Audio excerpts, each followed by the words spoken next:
Okay, so this is your lecture for November 3rd. We're going to be picking up where we left off yesterday as far as covering pages 128 through 136. So today we're going to talk about Northern Africa. So archaeologists believe that Northern Africa once flourished with vegetation and wildlife. Today, however, Northern Africa is covered mostly by the arid Sahara. The North had the most outside contact with the outside world before the 19th century. Jews, Arabs, Greeks, and Romans all played a part in the culture of the northern portion of Africa.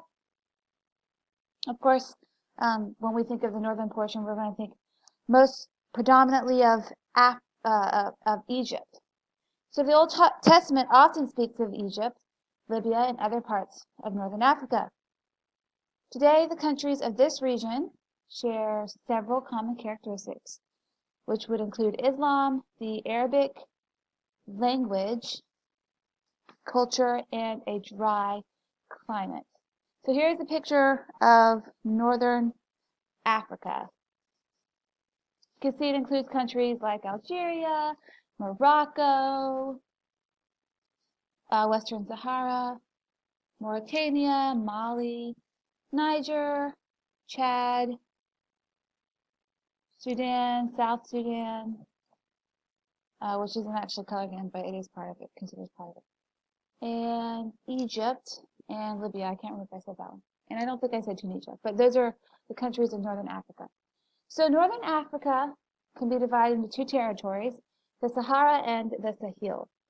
The Sahara Desert occupies 3.5 million square miles, which is about the size of the U.S. The Sahara Desert spans the continent from east to west and occupies all or part of more than 10 nations. The 5 nations included in Saharan Africa are Egypt, Libya, Tunisia, Algeria, and Morocco. If you look on page 132 of your book, there is a political map, and it really helps you see which countries and their locations. Okay, so let's talk about Sahara a little bit more. This desert region, of course, really defies settlement. Desert regions often do because it's very difficult to live there because normal things needed for sustenance are far and few between in the desert, such as water. Only on the Mediterranean coast and in the north and in the Nile Valley is the land hospitable to man. Most precipitation falls in the Atlas Mountains, which is about 13,000 feet high. And as I said just a few minutes ago, in the desert, water is rare and precious. Barren plateaus and vast seas of sand called ergs characterize the terrain. The climate progresses from Mediterranean to steppe to desert, and this is from the north to the south. And the temperature varies greatly.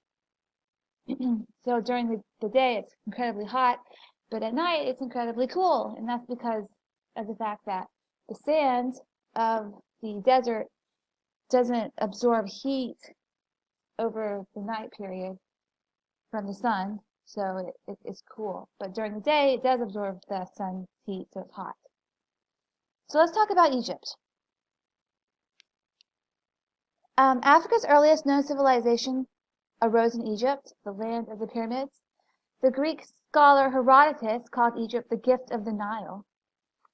And the Nile River is the lifeblood of this desert land. From its source, the Nile flows northward over a course of 4,160 miles, fanning out as it nears the Mediterranean Sea to form a huge fertile delta. West of the Nile is the Libyan Desert, which is an extension of the Sahara, and in the east between the Nile and the Red Sea equals the Arabian and Nubian deserts. So here is an image of Egypt and the Nile. You can definitely see the delta right there, and also the fact that it runs through the country, and that without it, Egypt would not exist. Egypt also possesses the barren Sinai Peninsula, which separated from the African continent, which is separated from the African continent by the Suez Canal. So what are the peoples and cultures like in Egypt? Well, civilization began early in the Nile Valley shortly after the flood, Historians divide Egyptian history into three periods: Old Kingdom, Middle Kingdom, and the New Kingdom, each consisting of several ruling dynasties. Egyptians made their greatest achievements in art and architecture during the Old Kingdom. It may have been that the Hebrew Joseph became prime minister of Egypt and that Jacob brought his family to the Nile Delta during the Middle Kingdom. The exodus from Egypt probably took place during the New Kingdom, when God brought the mighty empire to its knees. Like the empires of the Middle East, Egypt eventually declined and came under the domination of Alexander the Great and Rome. During the Middle Ages, Arabs swept into Egypt, bringing Arabic language and culture and the Muslim religion. Egypt also belonged to the Ottoman Empire for a time and was briefly a British protectorate. In 1922, the country achieved independence, and it does play an important role in the Middle East and North Africa. Most Egyptians, as far as their heritage goes, are a mixture of Hamitic, African, and Arab descent. The majority of them speak Arabic, and Islam is the state religion. The largest religious minority is the Coptic Orthodox Church, a Christian sect formed around 400 AD. Nearly all the population live in the Nile Valley.